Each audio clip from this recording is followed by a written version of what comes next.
Hey guys, today we're going to talk about how you can use these 8 strategies to boost your product page conversion rate.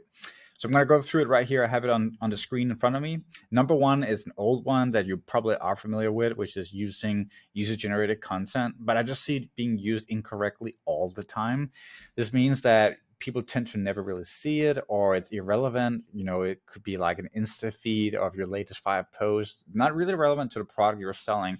And if you want to use it and actually boost your conversion rate, you need to make it hyper relevant. So if you're selling let's just say a yellow sweater, the stuff that you're using there has to be relevant and has to showcase that sweater.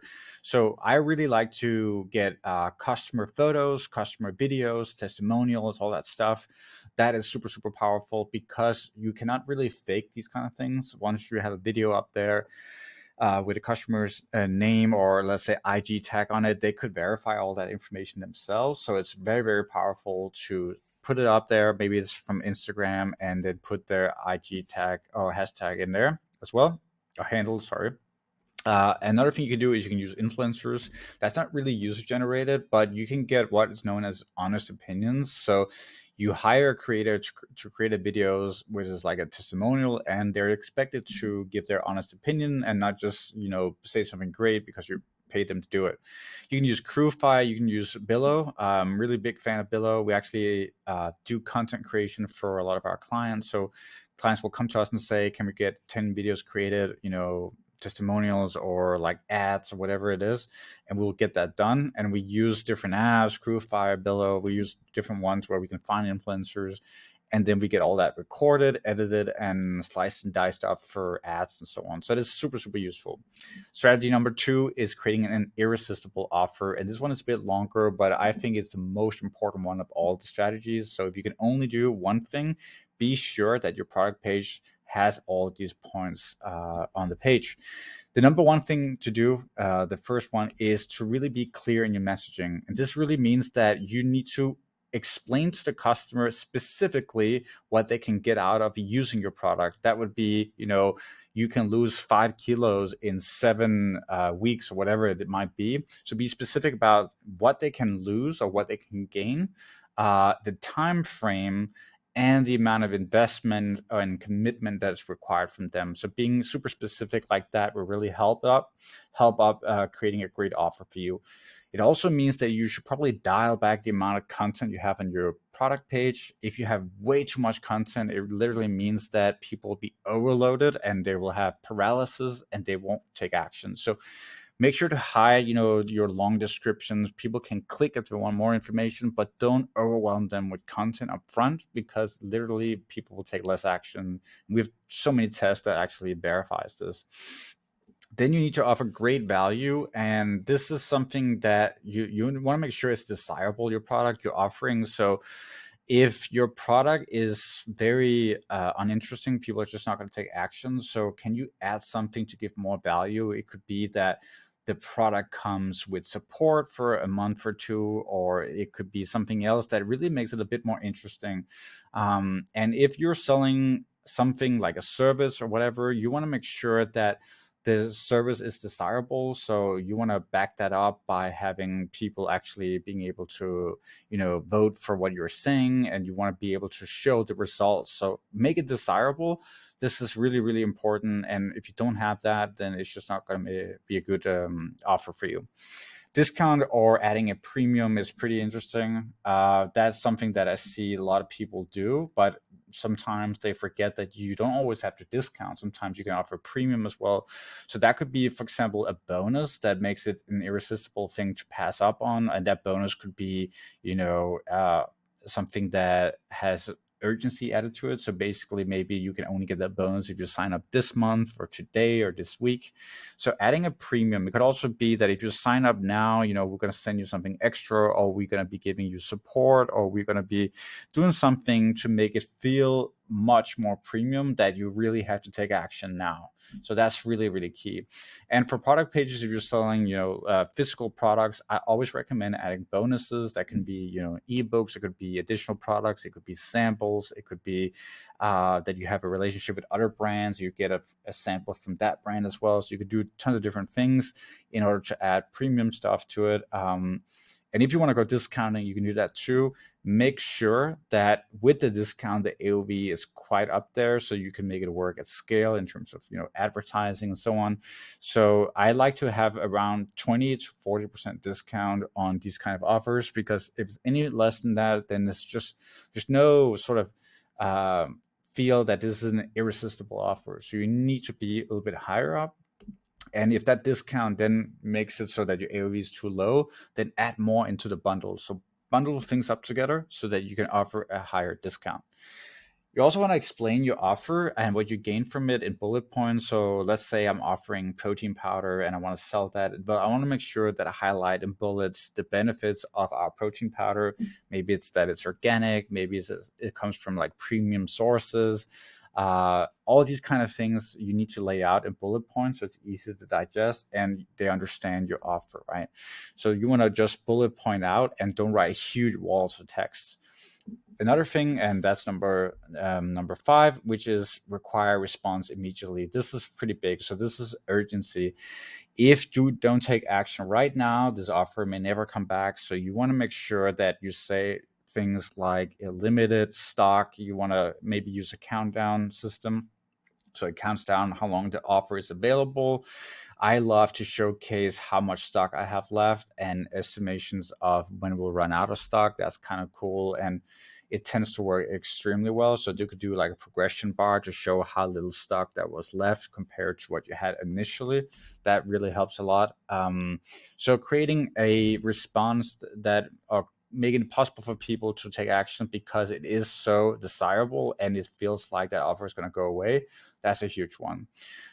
Strong call to action is really, really key. So the button that you'll be using to do this call to action is really important. So you may not always want to do buy now, add to cart. You may want to try something like try risk free, because you have a risk reversal, or get lean, or I don't know, lose weight, or something that is more desirable and has a stronger emotional connection to the action. You can almost think of the result that you want people to have from the product you're selling, and then use that in your CTA. That will actually be really, really powerful. People tend to like that.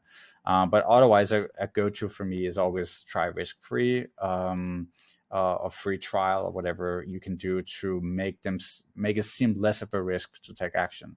And the last one, which is super, super key as well, which is to provide a bulletproof guarantee / risk reversal. So if you don't have a guarantee, you are 100% losing out on conversion rate, because people want a guarantee of why your product works. So try 30 days. If you're not happy, get your money back. If you don't see X results in X period, get your money back. So these kind of guarantees are really important.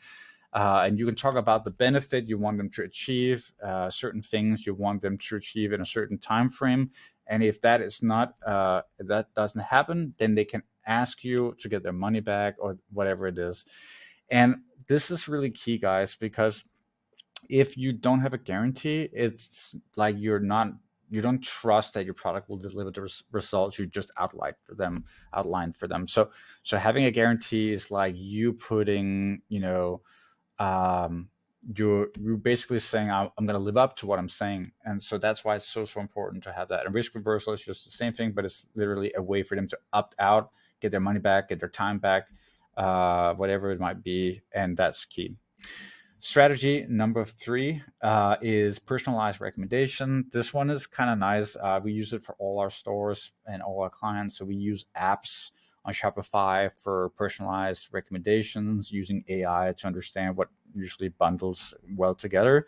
You can find a billion different Shopify apps that does personalization, but it's really, really important that you do. And we do this for a lot of clients. And just make sure that these bundles, they are placed right under the add to cart button and these recommendations, because you want to really, really quickly be able to show what you can bundle with. And I'm not talking about massive upsells and pictures. I'm talking about maybe drop downs or a small picture of products that go well. And then you could use the wording such as pairs really well with, or frequently bought together. And it will seem like it's extremely personalized. It could also be that what you're showing underneath is actually part of a bigger bundle where the product they're browsing right now is part of, and one button you can click to upgrade to have the full bundle. So make sure it's close to the call to action button. Make sure you're showing upsells in the cart level. Make sure you're showing upsells at the checkout level. Make sure you're doing upsells post purchase. Make sure you're doing upsells on the thank you page. It sounds crazy, but literally there's 10% revenue on the line with personalized upsells throughout the whole user journey. It's AOV boosting, and that's what you need to make it work at a scale.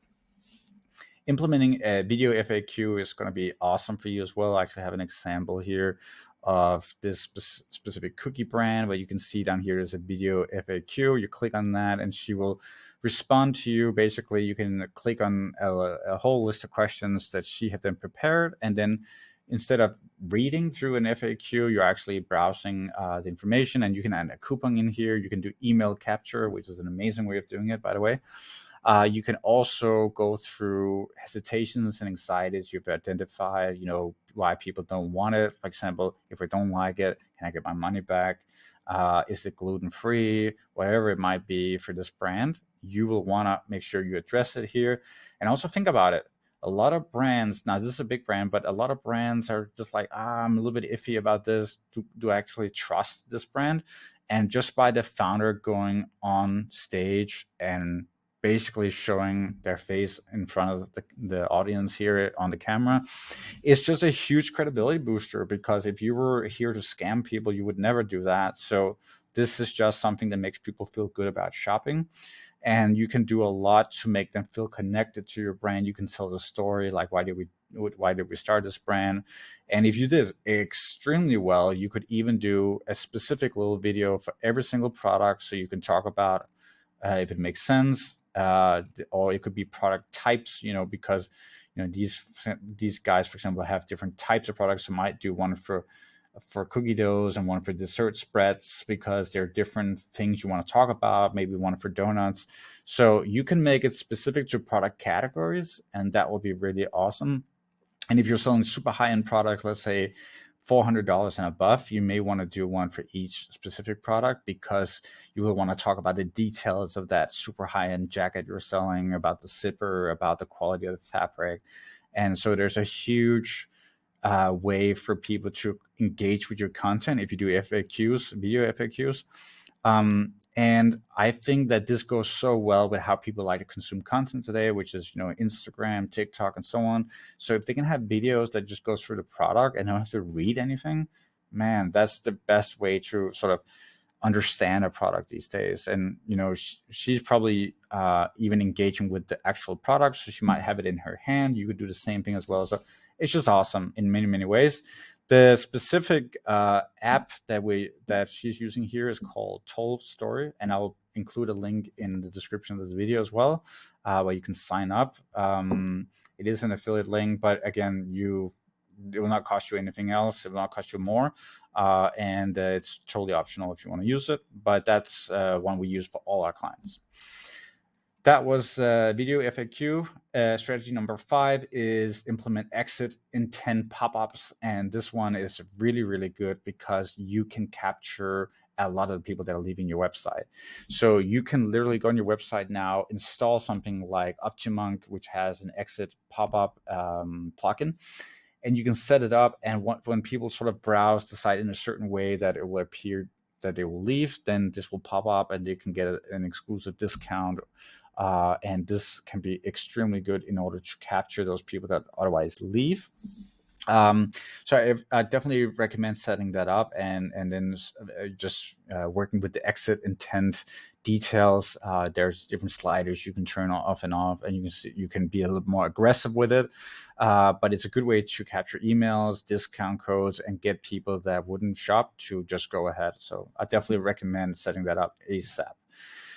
Strategy 6, optimize for mobile devices. This one is, obvious, and I think a lot of people are actually optimizing for mobile devices because they're on Shopify or other shop systems, and natively they're working really well with mobile. But the thing that people forget is all the CTA buttons, the product pages, they don't really look good on mobile. So even though it technically works, it's just not designed for it to be awesome on mobile. So That's categorization. That could be done in a certain way on mobile so it looks good. That could be the product page. The product pages you want to have in a sticky at the cart with the price on, you tends to do really well. You want to make sure that thumbnails of images are present and not hidden behind the little dots where you have to scroll to the side, but actually you can see thumbnails of every single image on the product page. So those little things needs to be done. And there's a whole host of things that you can optimize for mobile. And even though Shopify is responsive, a lot of brands are just not thinking about these things. And we see a lot of improvements in conversion rate when we do that. Strategy number 7, which is multiple payment options. We still see too little payment options on most of the stores we work with. So that would be a lack of payment options for splitting your payment up in 3 or 4 or 5 times. So that could be Afterpay, Klarna. There's so many of them out there. You also want to make sure you have Apple Pay, Amazon Pay, PayPal, Google Pay. All these different things are important too. Normal credit cards. These things really add a lot of conversion rate. So make sure to add them in and display them. You want to display them on your product page, cart page, checkout page, and at the footer of the normal website, so that people can instantly verify that you have these payment options as well. One thing we're not really touching on right here, but I think that could be great too, is also adding in multiple shipping options. So basically you could add in a cheap version, and sort of like middle level service, and a high-end one. So it could be UPS, FedEx, and US Postal, whatever it is you want to use. But have one that is premium is really key. And also, you don't know if the person that's shopping has a terrible relationship with UPS in their area and they only want to shop with FedEx or DHL. So the more options you have, the more likely you will have that person check out and use an option they like. So that's just something that can hold people back. And this is even more important the more expensive your products are.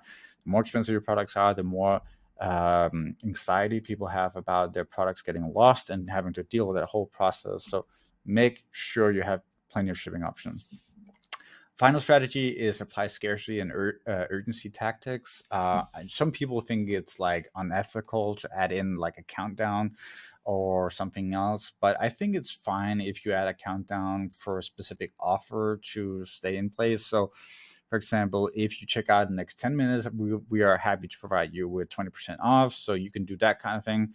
My personal favorite is low stock alerts. So showing a progression of how close you are to being out of stock. And that usually creates a lot of urgency because people will say, well, if I come back tomorrow, it might be gone. So I really like having that. We have done designs. You can check me on Twitter and look for Jones Road design before and after that I did, where we did this specifically for them, and it looks really amazing. So those things are really important in order for you to get the biggest urgency focused tactic in place.